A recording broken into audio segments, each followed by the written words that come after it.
Imagine waking up in the morning and the first thing you do is check your phone. Then you check it again during breakfast, again during school, and again before you sleep. Lights out.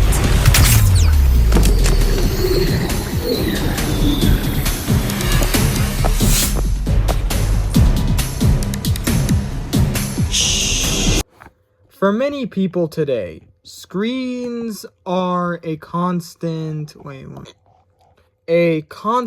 part of daily life. But this raises an important question.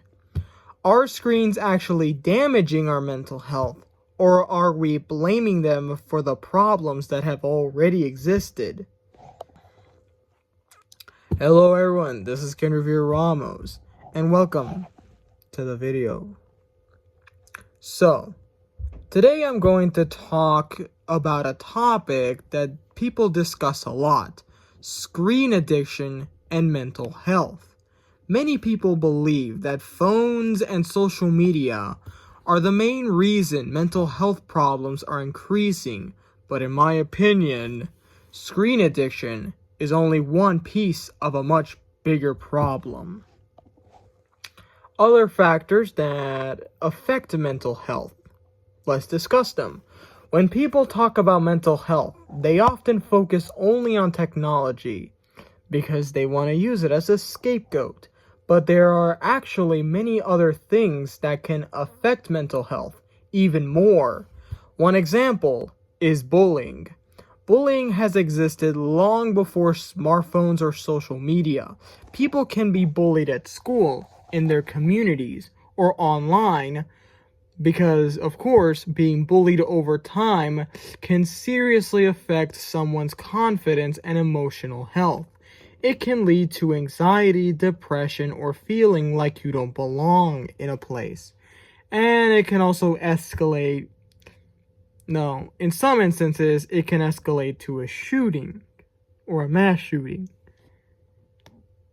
Let's see. Another issue that can affect mental health, aside from bullying, is radicalization into extremist ideologies.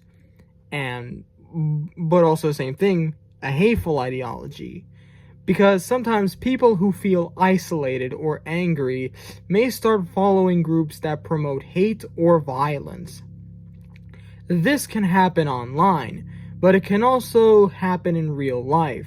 When someone becomes influenced by these kinds of ideas, it can harm their mental health and sometimes lead to dangerous situations.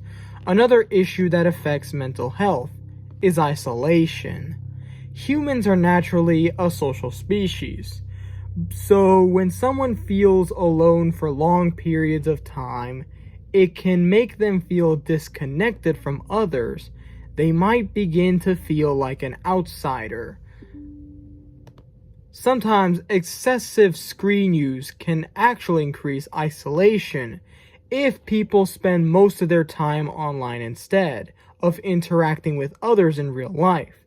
But again, the real problem is usually lack of balance, not just the screen itself. And another thing, trauma, loss, and other struggles. Another factor that can affect mental health is trauma or loss. Everyone experiences loss at some point in life, but some people struggle more than others when dealing with it. Losing someone close or going through a traumatic experience can take a very serious emotional toll. Substance abuse or addiction can also impact mental health. Drugs and alcohol can also affect how people think, behave, and cope with emotional challenges. All these examples show that mental health is influenced by many things, including life experiences, social environments, and personal struggles. And of course, the role of screen addiction. Now, this brings us back to the main topic, screen addiction. Screen addiction does exist though. Many people spend hours every day on their phones, social media, or video games. According to Dr. Jean Twang, a psychology professor at the San Diego State University, teenagers who spend more time on social media are more likely to report symptoms of depression and anxiety. Another report from the American Psychological Association also suggests that excessive screen time can affect sleep, stress levels, and emotional well-being, especially for teenagers. So there is evidence that screens can affect mental health. However, that doesn't mean they are the only cause of mental health problems. Because due to technology now being a normal part of modern life, we use it for school communication, entertainment, and learning. But what are the positive sides of technology to bring it to light? It's also important to remember that technology can have positive effects. For example, social media can help people stay connected with friends and family who live far away. It can also give people access to support communities where they can talk about mental health and share their experiences. In some cases, technology can even help people feel less alone. So instead of completely blaming screens, basically making a scapegoat, the real solution might be learning how to use technology in a healthier way. Possible solutions.